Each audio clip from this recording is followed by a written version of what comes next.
Students, welcome to MCPS online classes. अपन बेटा chapter number 18 पढ़ रहे थे, उसका तीसरा भाग। अब वो विनीता ने पूछा था ना कार वगैरह के बारे में कि आपके पास कार, तो धनराज जी जो हैं ये जवाब दे रहे हैं। मेरी पहली कार एक सेकेंड हैंड अरमाड़ा थी। अभी कह रहे हैं कि कार मेरे पास पहली कार सेकेंड हैंड थी और अरमाड़ा थी, जो मुझे मेरे पहले पहले के एम्प्लॉयर ने दी थी।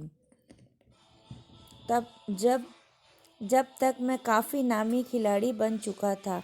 अभी क्या, जब मैं काफ़ी नामी खिलाड़ी बन गया था तब मुझे ये कार उन्होंने दी, मगर यह कोई ज़रूरी नहीं कि शोहरत पैसा साथ लेकर आए। अभी कह कि ज़रूरी नहीं है कि ना शोहरत पैसा लेके आए। मैं तब भी मुंबई की लोकल ट्रेनों और बसों में सफ़र करता था। अभी कह रहे हैं कि ज़रूरी नहीं है कि शोहरत आई है तो पैसे लेकर आए। मतलब मैं काफ़ी नामी खिलाड़ी बन चुका था, फिर भी मेरे पास इतने पैसे नहीं थे।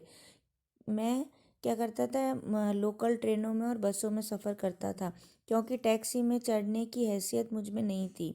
अब टैक्सी जितने पैसे नहीं थे। मुझे याद है एक बार किसी फोटोग्राफर ने एक भीड़ से भरे रेलवे स्टेशन पर मेरी तस्वीर खींचकर अगली सुबह अखबार में ये खबर छाप दी कि हॉकी का सितारा पिल्ले अभी भी मुंबई की लोकल ट्रेनों में सफ़र करता है। अब एक जो फोटोग्राफर था उसने देख लिया रेलवे स्टेशन पर, तो उसने फ़ोटो खींच के और मतलब छाप दी अखबार में। और मुझे लोकल ट्रेनों में सफ़र करने से बचना चाहिए, लेकिन मैं कर ही क्या सकता था। मैं जो भी थोड़ा बहुत कमाता उससे अपना परिवार चलाना पड़ता था। कह रहा जो भी मैं कमाता था उससे मुझे मेरा परिवार चलाना पड़ता था, तो मुझे देख के चलना पड़ता था। धीरे धीरे पैसे जमा करके बहन की शादी की और अपनी माँ के लिए हर महीने पूरे पैसे भेजने शुरू किए। अभी के पहले बहन की शादी की, फिर थोड़े थोड़े पैसे इकट्ठा करके पैसे भेजने चालू किए माँ को।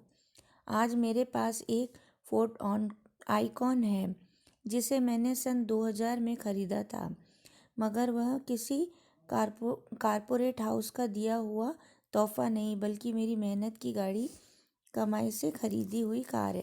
अब ये कह रहा है कि मेरी गाड़ी कड़ी मेहनत से खरीदी हुई वो कार है। विनीता, सफलता का आपके लिए क्या महत्व है?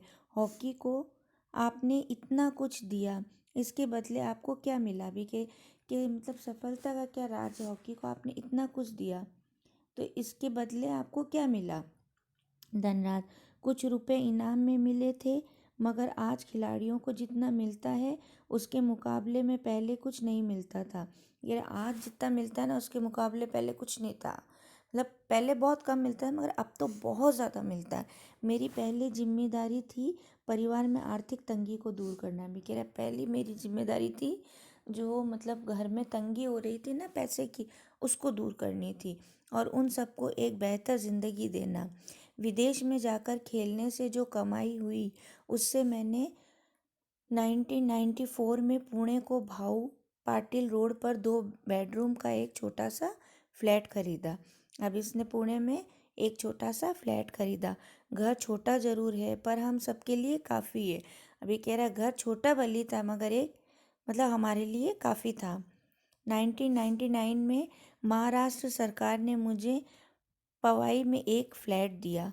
वह ऐसा घर है जिसे खरीदने की मेरी खुद की हैसियत कभी नहीं हो पाती।